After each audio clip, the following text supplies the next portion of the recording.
Assalamualaikum warahmatullahi wabarakatuh. Perkenalkan nama saya Sri Maharani. NPM saya 221055201102. Saya akan menjelaskan yaitu tentang hardware dasar. Yang pertama bongkar pasang komputer, install aplikasi terkini dan troubleshooting software. Selanjutnya latar belakangnya yaitu komputer telah menjadi alat yang sangat penting dalam berbagai bidang kehidupan manusia, seperti pendidikan, bisnis, hiburan, sehingga penelitian ilmiah.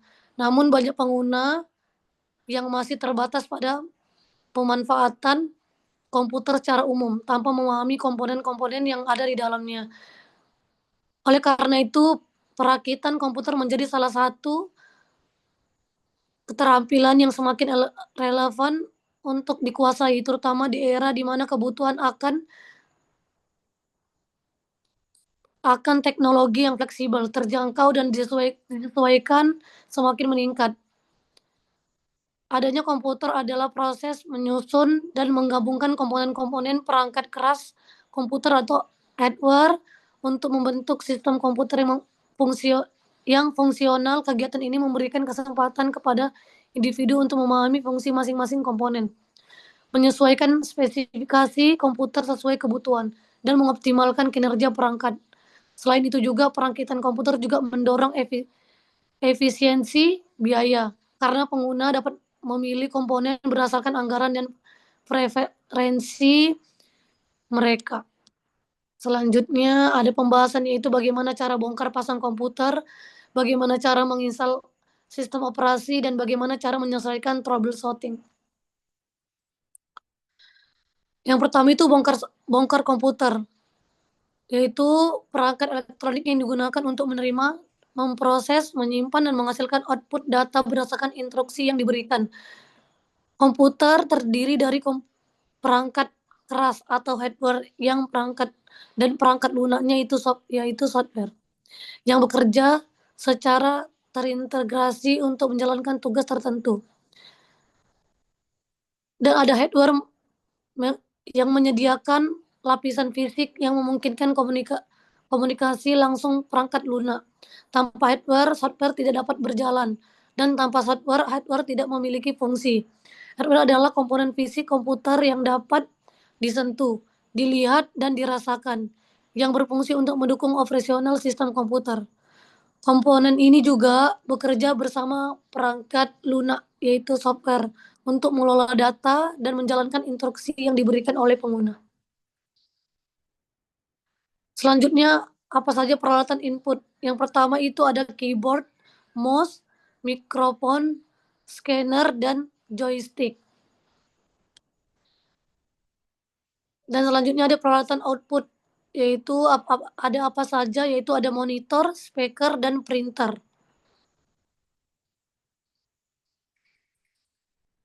Selanjutnya ada sistem operasi. Sistem operasi bertindak sebagai perantara antara pengguna dan perangkat keras komputer, memungkinkan aplikasi berjalan dengan efisien dan memberikan antarmuka yang mudah digunakan.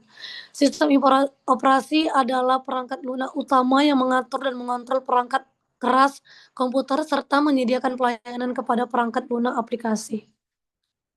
Selanjutnya ada Windows. Windows berfungsi sebagai platform untuk mendukung aplikasi produktivitas, gaming, dan perangkat lunak bisnis, serta menyediakan layanan keamanan, manajemen file, dan konektivitas jaringan. Windows adalah sistem operasi yang dikembangkan oleh Microsoft dan dirancang untuk memberikan antarmuka grafis dan intuitif bagi pengguna. Sistem operasi Windows pertama kali diluncurkan pada tahun 1985 dengan Windows 1.0 sebagai tambahan untuk sistem berbasis MS-DOS. Versi modern Windows telah mengalami evolusi besar, mulai dari Windows XP, Windows 7, Windows 10, hingga Windows 11 yang dirilis pada tahun 2021. Selanjutnya ada VirtualBox. VirtualBox itu merupakan arsitektur hot tab di mana perangkat lunak berjalan sebagai aplikasi di atas sistem operasi host. Ini memungkinkan integrasi yang lebih mudah dengan sistem host dan kompatibilitas yang luas dengan berbagai perangkat keras. Selanjutnya ada troubleshooting, yaitu melibatkan langkah-langkah diagnosis untuk menentukan penyebab utama masalah dan penerapan solusi yang efektif.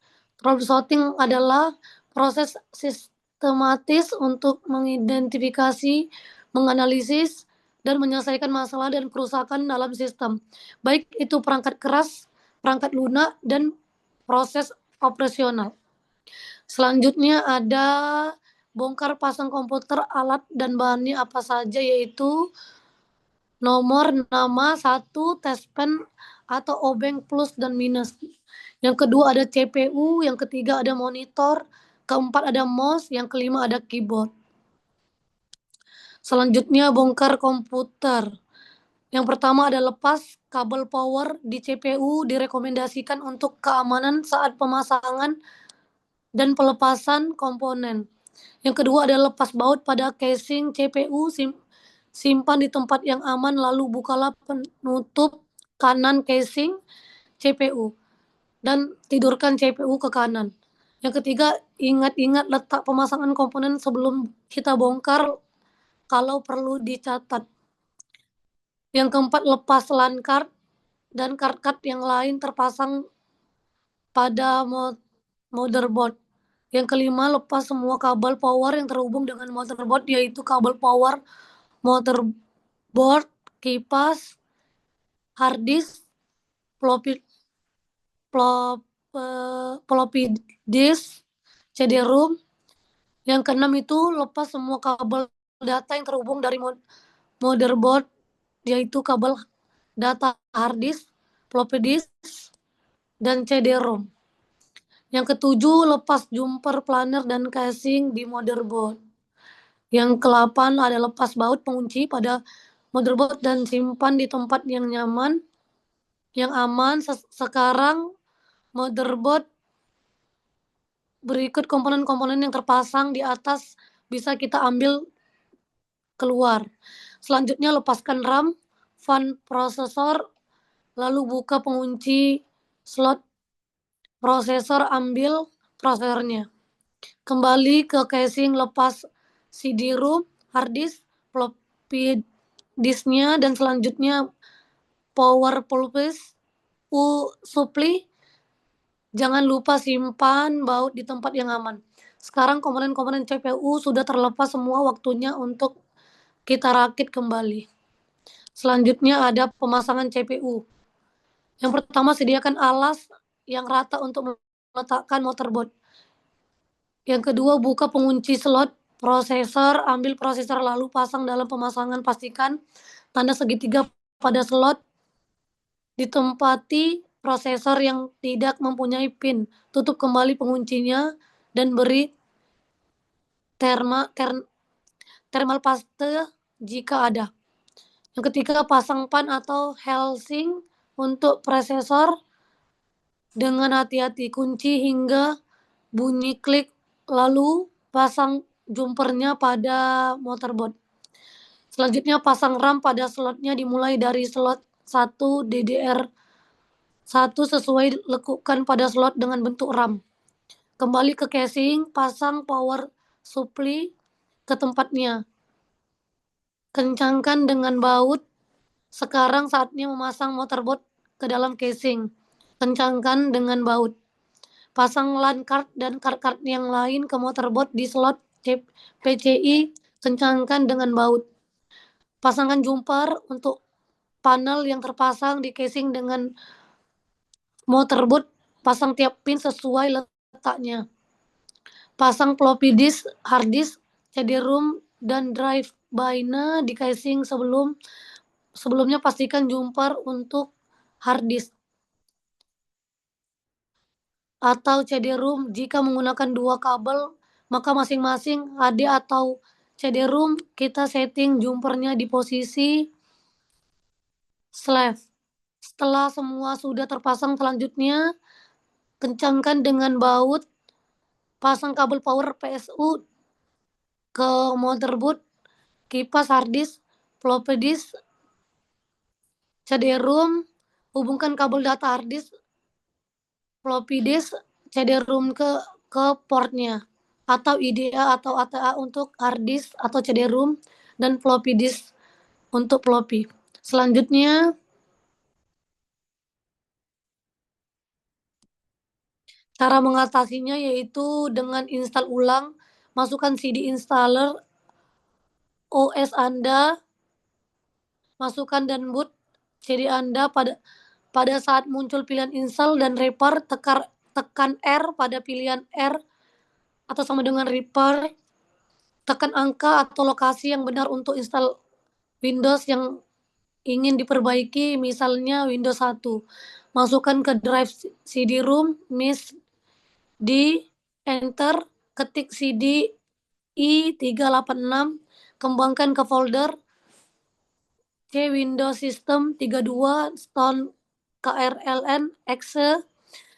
Sistem operasi baru telah diinstal di tempat yang berbeda hanya dengan membuat C Windows. Selanjutnya yang terakhir, keluarkan CD-ROM dan ketik exit.